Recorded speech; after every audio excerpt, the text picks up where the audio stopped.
Jésus nous dit dans le livre du ciel que Dieu a réalisé comme 3 grandes œuvres ad extra, c'est-à-dire 3 œuvres sorties de sa divinité, et nous allons voir ensemble quelles sont ces 3 œuvres. Je rappelle que le livre du ciel, ce sont les 36 volumes qu'a écrit la catholique mystique italienne Luisa Picaretta, et nous avions démontré dans la vidéo de la semaine dernière que cette œuvre venait bien de Dieu. On peut donc écouter Jésus sans problème en étant bien sûr que c'est lui qui nous parle. Nous verrons à la fin de cette vidéo puis dans les prochaines que cette 3e grande œuvre, justement, va s'accomplir pleinement par ces révélations données à Luisa Picaretta, rien que ça. Allez, c'est parti. Alors tout d'abord, Jésus dit à Luisa que Dieu, en quelque sorte, n'a fait qu'un seul acte unique et éternel. Tu dois savoir que tous les actes de ma divine volonté, qui sont innombrables, se réduisent tous à un point et à un acte unique. C'est la plus grande merveille de notre être suprême, de former, posséder et voir tous les actes possibles et imaginables en un seul acte. Ainsi, tous les actes accomplis par la créature dans notre volonté se réduisent à un acte unique. Mais Jésus dit qu'en même temps, on peut considérer qu'il y a comme 3 grandes œuvres de Dieu. C'est pas un peu contradictoire? Dieu a fait une œuvre ou 3 œuvres? Faudrait savoir. En réalité, il n'y a là qu'une contradiction apparente. Comme souvent dans la foi catholique, 2 choses en apparente contradiction peuvent en réalité parfaitement bien cohabiter en même temps. L'association Marie de Nazareth l'avait bien montré, c'est le fameux « et catholique ». Dieu est un et 3. Le Christ est homme et Dieu. Marie est vierge et mère. L'Église est sainte et composée de pécheurs. L'écriture a Dieu pour auteur et des auteurs humains. Dieu connaît l'avenir et l'homme est libre, etc., etc. Je vous renvoie vers leur vidéo plus complète en description. Mais vous l'avez compris, des choses qui en apparence ne peuvent pas être vraies en même temps, ça peut marcher quand même. Donc ici on retrouve aussi ce fameux « et catholique ». Dieu a fait une seule œuvre, et en fait elles sont comme triples. Cela fait évidemment penser à Dieu qui est un et 3 personnes. Et justement ici nous retrouvons dans les 3 grandes œuvres cette idée que chacune a été accomplie plus spécifiquement par chacune des personnes divines, bien que tous 3 les aient faites ensemble. Ah oui, j'ai retrouvé ce que tu me dis dans le catéchisme de l'Église catholique, qui confirme que la Trinité n'a fait qu'un seul acte et qu'elle œuvre toujours ensemble. Toute l'économie divine est l'œuvre commune des 3 personnes divines. Car de même qu'elle n'a qu'une seule et même nature, la Trinité n'a qu'une seule et même opération. Oui, Bonaventure, bravo, dis donc, c'est bien, t'es de plus en plus attentif au fur et à mesure des vidéos, je suis fier de toi. Oh, merci, merci. Dans le livre du ciel, Jésus appelle ces 3 œuvres, qui n'en sont qu'une, donc 3 fiat. Le mot fiat, qui vient du latin, signifie que cela soit fait. Ainsi, comme le dit Thomas Fahy, il correspond à un ordre ou à un décret relatif à la réalisation d'un projet. Il peut aussi vouloir dire oui à une demande, avec la ferme intention de satisfaire à cette demande. Et d'ailleurs, on trouve ces 3 fiat dans la Bible. Le premier fiat, la première œuvre, c'est celle de la création. À quel endroit la Bible en parle-t-elle? Je suis sûr que tu peux arriver à trouver, réfléchis bien. Tu es sûr que tu n'as pas une petite idée? Ouais d'accord, bon faut pas non plus trop t'en demander quoi. Pas grave, le premier fiat se trouve tout simplement au début de la Genèse. C'est le 3e verset de toute la Bible. Que la lumière soit. Fiat lux. C'est donc par le fiat de la création que tout a été créé. Il comporte la création du monde visible, les galaxies, les planètes, les humains évidemment, mais aussi la création du monde invisible avec les anges. Tout cela dans un seul fiat de Dieu. C'est beau, non? Le fiat de la création est bien sûr l'œuvre plus spécifique du Père. Le 2e fiat, la 2e grande œuvre de Dieu, c'est celui de la rédemption. C'est lorsque Dieu a choisi de s'incarner par Jésus pour venir nous sauver. C'est bien sûr donc l'œuvre plus spécifique du Fils. Dans la Bible, ce fiat se trouve prononcé par Marie, en alliance et en réponse au fiat de Jésus. Ecce ancia Domini, fiat mihi secundum verbum tuum. Je suis la servante du Seigneur, qu'il me soit fait selon ta parole. Et t'aurais pu me demander, j'aurais pu trouver. Oui, mais comme t'avais pas trouvé la dernière fois, je me suis dit... Bon, tu chercheras pour le 3e fiat. En tout cas, il est intéressant de voir que l'on fait mémoire de ce 2e fiat 3 fois par jour dans l'Angélus, puisque c'est la 2e réponse, qu'il me soit fait selon ta parole. Comme le dit Jésus, d'un seul fiat de ma volonté sont sortis des millions d'étoiles. Du fiat de ma mère, duquel ma rédemption tient son origine, sont sortis pour les âmes des millions de grâces, plus belles, plus brillantes et plus variées que les étoiles. Passons au 3e fiat. Il se trouve aussi dans la Bible. Je t'écoute.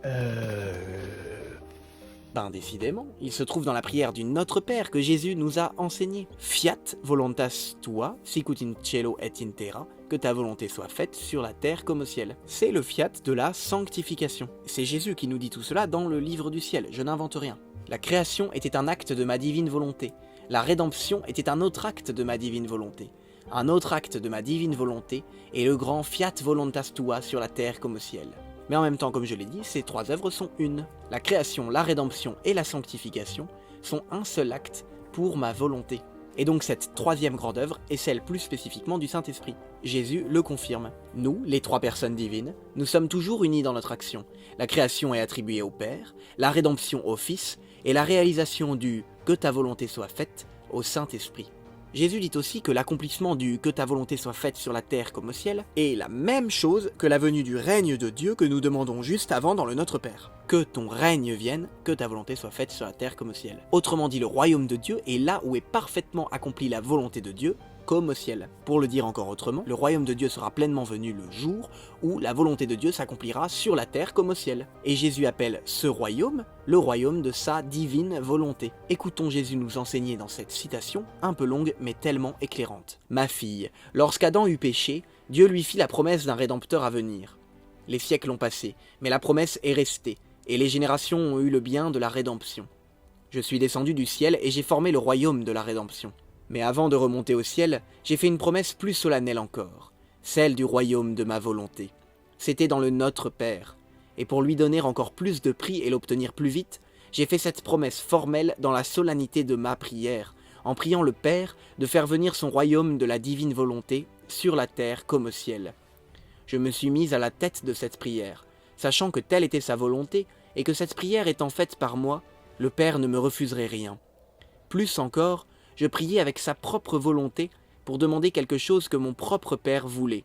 Et après avoir fait cette prière devant mon Père du ciel, certain que le royaume de ma divine volonté sur terre me serait accordé, j'ai appris cette prière à mes apôtres, afin qu'ils l'enseignent au monde entier et que le cri de chacun soit entendu. Que ta volonté soit faite sur la terre comme au ciel. Je ne pouvais faire une promesse plus certaine et plus solennelle. Les siècles ne sont pour nous qu'un seul point, mais nos paroles sont des faits et des actes accomplis. Ma prière même au Père céleste, viens, que ton règne arrive, que ta volonté soit faite sur la terre comme au ciel, signifiait qu'avec ma venue sur la terre, le royaume de ma volonté ne serait pas établi chez les créatures. Sinon j'aurais dit, mon Père, notre royaume que j'ai déjà établi sur la terre, qu'il soit confirmé, et que notre volonté domine et règne. Au lieu de cela, j'ai dit, viens, ce qui voulait dire qu'il doit venir, et que les créatures doivent l'attendre avec la même certitude qu'elles ont eue pour la venue du Rédempteur. Parce que ma divine volonté est liée et engagée par ces paroles du Notre Père. Et lorsque ma divine volonté se lie, ce qu'elle promet est plus qu'une certitude. Et comme tout a été préparé par moi, il ne manquait rien d'autre que les manifestations de mon royaume, et c'est ce que je fais.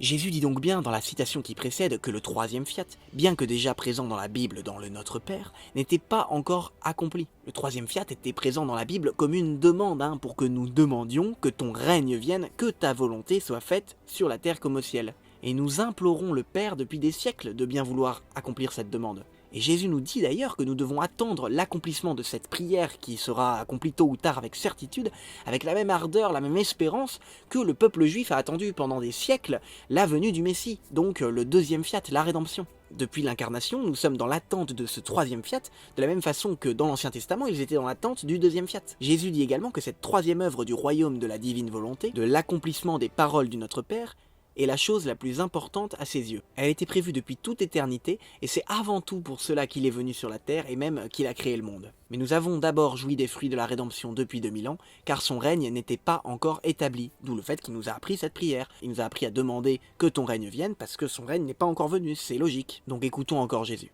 Le « que ta volonté soit faite sur la terre comme au ciel » était la chose la plus importante à mes yeux. C'est au nom de tout ce que j'ai dit, que non pas ma volonté, mais la tienne soit faite. À ce moment, j'ai constitué l'ère du Fiat Voluntas Tua sur la terre. Cette prière, je l'ai répétée 3 fois. Donc c'est les 3 fois au Jardin des Oliviers, quand Jésus disait « non pas ma volonté, mais ta volonté ». La première fois, j'ai obtenu la faveur demandée.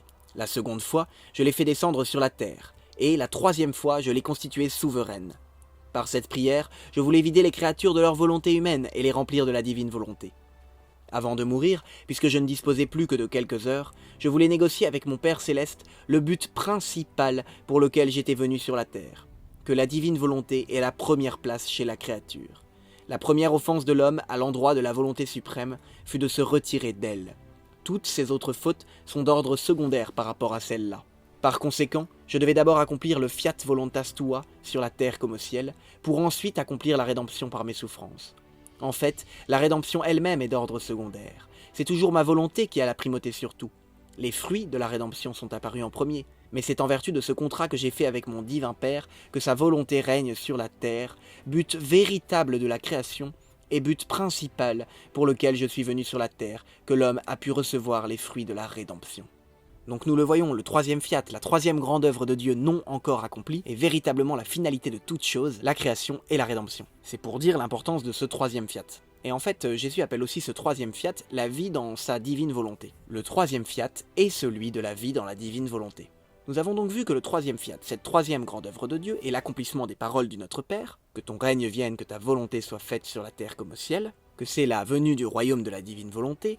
D'accord, mais me direz-vous, quel rapport avec le livre du ciel? En quoi est-ce que cela fait de ce livre la plus grande révélation privée de l'histoire? Eh bien accrochez-vous, car précisément, c'est avec les messages donnés à Luisa Picaretta que Jésus va commencer à venir instaurer son royaume, et que commence donc à s'accomplir le troisième fiat. Non, arrête. Genre avec cette mystique, Dieu réalise sa troisième grande œuvre, aussi grande que la création et la rédemption. C'est un peu exagéré là. En fait, c'est pas moi qui le dis, c'est Jésus lui-même dans le livre du ciel. Et je te rappelle qu'on a déjà prouvé dans la précédente vidéo de ce parcours qu'on peut être certain que c'est bien Jésus qui parle. Mais la troisième œuvre de la sanctification a déjà commencé dans l'histoire, il y a eu plein de saints, non? Oui, mais ce n'était encore qu'en germe, et elle ne s'était pas encore accomplie pleinement.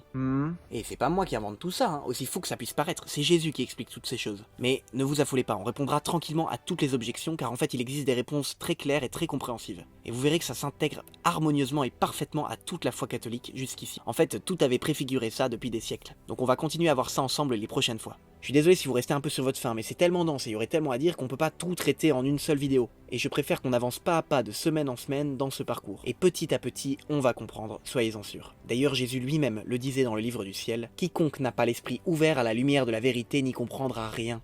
Néanmoins, petit à petit, je montrerai la voie, manifestant une vérité à un moment, une autre à un autre, de manière à ce qu'on finisse par y comprendre quelque chose. » Alors ouvrons notre cœur, soyons patients, restons ouverts et disponibles, demandons à l'Esprit Saint de nous éclairer si nous ne comprenons pas, mais ne lâchons pas, ce trésor est trop grand, vous allez voir c'est extraordinaire. Quant à moi je vous dis à samedi prochain, j'espère vraiment vous retrouver, soyez bénis.